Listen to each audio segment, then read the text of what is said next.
Okay. Hey everyone, we're Martha's Table, and we're here today to tell you a little bit about ourselves and about Martha's Table. Okay, I'm going to give you an overview of what we're going to talk about today. First, we're going to give you a little bit more insight into Martha's Table if you don't know anything about it yet. We're going to introduce ourselves and why we decided to work with Martha's Table. We're going to show you some of our posts, and then we're going to go and discuss some green efforts in Washington, D.C. besides those as in this class. And then we're going to go into some alternatives we've come up with this semester. And then finally, our recommendation and implementation. Okay, so Martha's Table, what is it? Martha's Table's mission is to help at-risk children, youth, families, and individuals in the DC community to improve their lives by providing educational programs, food, clothing, and ultimately enrichment opportunities. They really look to find solutions to poverty in the short term with food and clothing programs, and in the long term, they look to find these solutions by breaking the cycle of poverty with education and family strengthening organizations. Some of our programs, if you don't know anything about them, they involve daycare, children of all ages, bridge and teenagers as well, food and nutrition programs, and there are some clothing programs as well. They have over 10,000 volunteers a year, which is absolutely incredible. And they are actually open 365 days a year as well. And their location is over by, right off the Metro on U Street. We've been there a couple times now. So I'm Heather, and the reason why I wanted to work with Martha's Table, or selected that, was just because two of my biggest interests are food and sustainability, and I thought that Martha's Table would be the best way for me to combine those.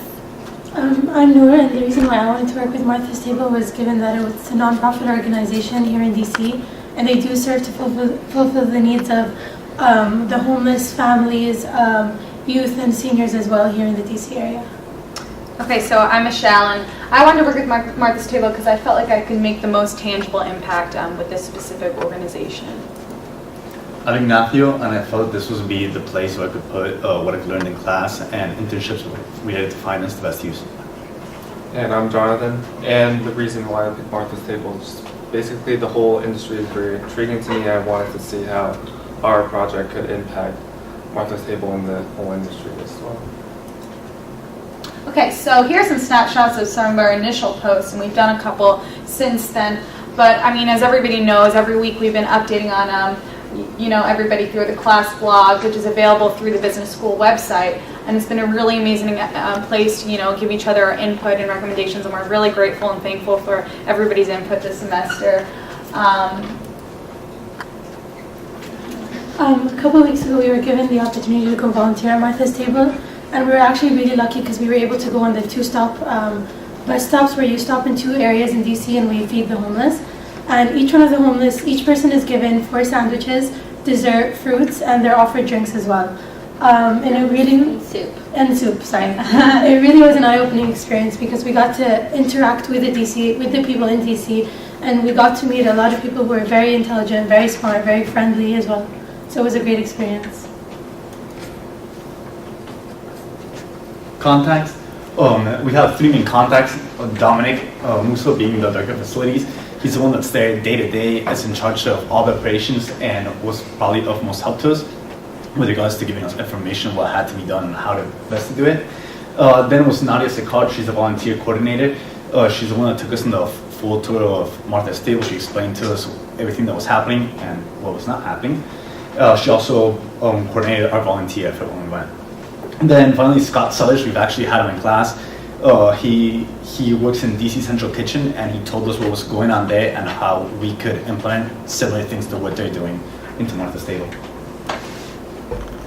So before we got started, or when we were first starting to look for different recommendations to make for Martha's Table, we were just looking at some different leaders in sustainability around DC. So one of the nonprofits we looked at was DC Central Kitchen, because before we even met with Martha's Table, we met with Scott Sellers, who, we heard his story in class, and they won the Mayor's Environmental Excellence Award, and they were able to reduce their waste by 15 to 20%, and they have a composting program, and they use all these reusable materials now. So these are all ideas that we looked at for Martha's Table. We also looked into restaurants, just because one of the main things that Martha's Table does is to make the soup and the sandwiches and the food that they deliver out to the homeless.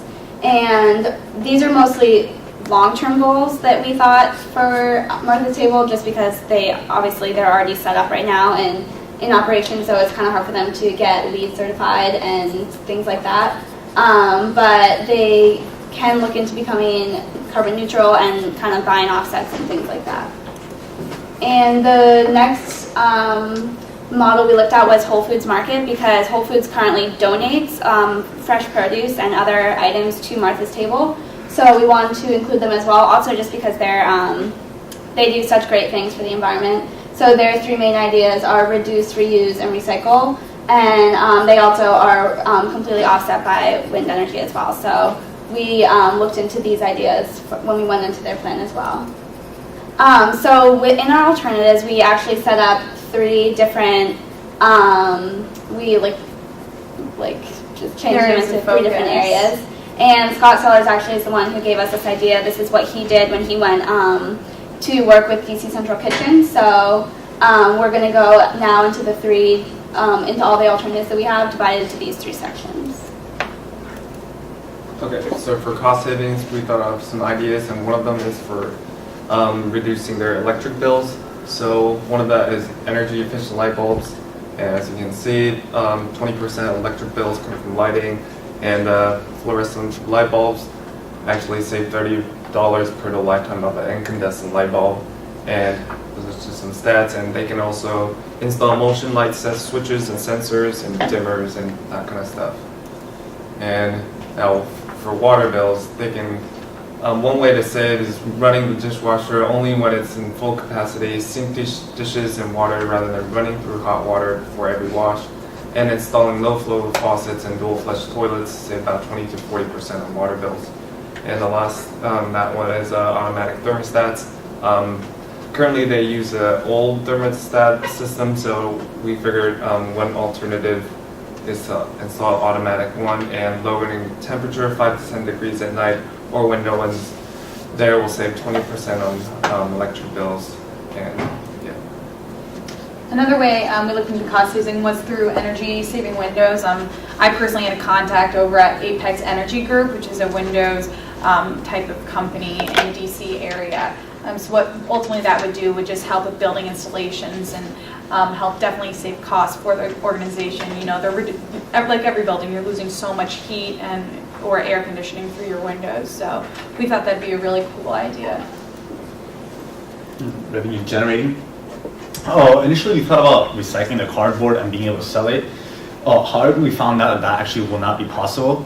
After speaking with about a dozen to 15 DC area recyclers, they told us that they will not be able to buy a cardboard even if it was in large quantities because of the fact that they already have brokers and they have contracts and that they only deal in the wholesale, not the retail. Martha's Table obviously being the retail. But what we did find out is that the Martha's Table actually pays $200 per week to have the containers picked up 3 times a week. And through calling people, we found out that there was one particular recycler that would be willing to pick up Martha's Table cardboard 5 times a week at free of charge. So in essence, that would save Martha's Table $20 per week. The next also revenue generating would be aluminum and tin recycling. Again, we thought that this would be able to sell because it's 750 pounds per month, which at face value might seem like a substantial amount of tin, especially when tin's prices are around $15 a pound. But again, after calling a couple recyclers, we found out that wouldn't be possible, that they have contracts with wholesalers and brokers and not in the retail level. But however, we found out that surprisingly, Martha's Table does not recycle their tin, so we will encourage them to do that, which would be the second best alternative. So under branding and partnerships, the first alternative we came up with is for Martha's Table to be granted the Green Nonprofit certification. And by doing this, they would have to change a couple of their measures and then they'd be granted the certification. And this would allow them to become a leader in environmental efforts among other nonprofit organizations. With the nonprofit certification, they could also calculate their carbon footprint. And this, of course, was seen as more of a long-term goal for Martha's Table. Another alternative is to educate their employees. And initially, this could be done through giving information on the food and nutrition of all the food they're providing at Martha's Table. It's also important for them to give feedback about their employees, and they can do this by creating a green team among the employees at Martha's Table. We also would like to provide incentives for the clients to return used materials. And an example, just an idea we had about this, is when we volunteered, we noticed that all of the sandwiches were in Ziploc bags, right? They would put one sandwich in each Ziploc bag, but since you're giving everyone at least 4 sandwiches, why not put more of the sandwiches and save on the Ziploc bag usages?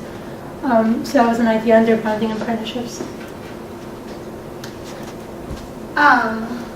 So going into our recommendations, we came up with 4 main ideas. First, once we learned that Martha's Table currently does not recycle any materials, that was obviously the main thing that we really want to focus on, just to get them bins and educate their employees on that. Also, start a composting program, have the cardboard picked up free of charge, and implement an education program that will go along with all of these ideas. Okay, so for recycling, since they don't recycle at all, our group decided that they must recycle because in the long run they will save their costs and among other benefits, such as decrease the amount of time dumpster get picked up. Currently they have their trash get picked up about 6 times a week, and we figured if we use a recycling program, it would decrease that amount of time and also decrease the smell because it's right beside the playground and that's not good. So, and it's build a long-term brand building, which will attract more investors, which give them more resources, and also influence other nonprofits and promote a green business culture. And initially, it might take a while, so the implementation will have 2 parts to it, a short-term and a long-term. So short-term, we'll just basically getting bins, begin recycling, and separating trash. And the long-term part is trying to buy more use less non-recyclable materials. Like they use styrofoam cups, they use those things. The plastic bins. Yeah, so overall they can decrease their overall waste over 1 or 2 years, and that's just some cost figures. So our second recommendation is to start a composting program. Because they 7 days a week, 365 days a year, they make these huge batches of soup, and it's mostly only produce that's going into that. So we found a company in DC called Compost Cab, and they provide each company or each business with their own bin and their own biodegradable bags, and then they pick up these bins as much as you want, and they the guy that worked at Compost Cab, who I use as contact there, he knows Martha's Table and he really likes the organization, and he's willing to give us a great deal of $50 a bin.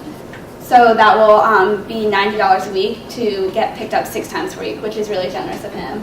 And our current cost right now we have 3 5-yard dumpsters that are being picked up 6 times per week, and so that it costs them $375 a week.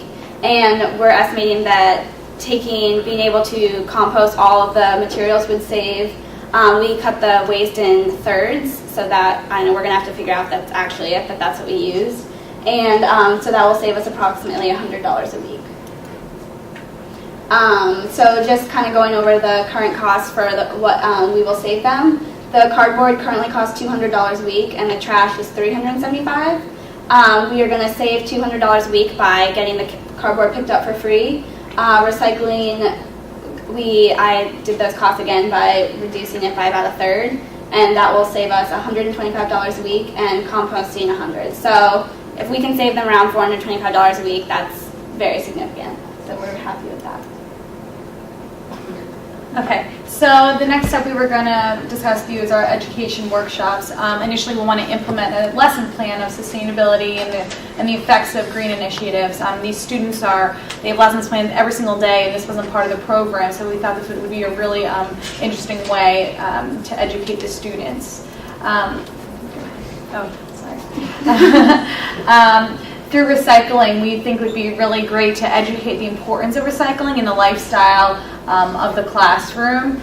And you can see other initiatives for recycling below that. And as for composting, we thought it would be a wonderful lesson plan for the students and showing them the process of composting and showing the students what materials and food scraps can be composted, similar to what the JP Montessori School did in their lesson plan? Among the lesson plans that they already have, like she mentioned, science, language, history, we thought of coming up with art workshops. And with the art workshops, they can enforce the whole idea of recycling because they would have to bring their own recycled materials from home. For example, creating birdhouses out of milk cartons, which they can bring from home, and also flower vases out of plastic cups.